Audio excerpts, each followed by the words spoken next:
ಶ್ರೀಮತಿ ತಮ್ಮಲ್ಲಿ ಕೇಳ್ಕೊಳ್ತೇನೆ. ಕನ್ನಡ ಅಂದ್ರೆ ಶಕ್ತಿ, ಕನ್ನಡ ಅಂದ್ರೆ ನಾಡು, ಕನ್ನಡ ಅಂದ್ರೆ ನುಡಿ, ಕನ್ನಡ ಅಂದ್ರೆ ಪ್ರೀತಿ, ಕನ್ನಡ ಅಂದ್ರೆ ಸ್ನೇಹ, ಕನ್ನಡ ಅಂದ್ರೆ ಜೀವನ. ನಾವು ಕನ್ನಡ ಆಯ್ತಜ್ಜಿ. ಅಜ್ಜಿ ಅಜ್ಜಿ ನೀವು ನಮ್ಮ ರಾಜ್ಯೋತ್ಸವಕ್ಕೆ ಮುಖ್ಯ ಅತಿಥಿಯಾಗಿ ಬಂದ್ಬಿಡಿ. ಭಾಷಣ ಹೆಂಗಿರು ಸತತ ಮಾಡ್ತೀರಾ, ನಮ್ಮ ಜನರಿಗೆ ಇದನ್ನೆಲ್ಲ ತಿಳಿಸ್ಕೊಡಿ.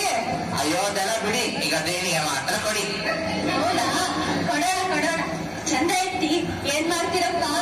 ಧ್ವಜಾರೋಹಣ ಮಾಡ್ತೀವಿ, ಸೀರಿಯಲ್ ಸೆಟ್ ಹಾಕ್ಸ್ತೀವಿ, ಊರಿಗೆ ಕೇಳೋಂಗೆ ಕನ್ನಡ ಹಾಡ್ ಹಾಕ್ತೀವಿ, ಆರ್ಕೆಸ್ಟ್ರಾನು ಮಾಡಿಸ್ತೀವಿ. ಇನ್ನೇನ್ ಬೇಕಜ್ಜಿ?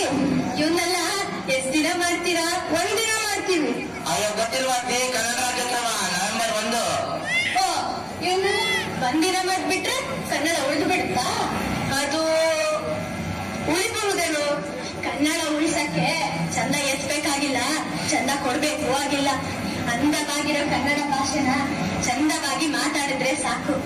ಕನ್ನಡನ ಕಡಿಮೆ ಬಳಸಿ ಜಾಸ್ತಿ ಉಳಿಸೋದನ್ನ ಬಿಟ್ಟು ಜಾಸ್ತಿ ಬಳಸಿ, ಆಗ ಕನ್ನಡ ನಮ್ಮನ್ನು ಉಳಿಸುತ್ತೆ. ಗೊತ್ತಾಯ್ತಾ?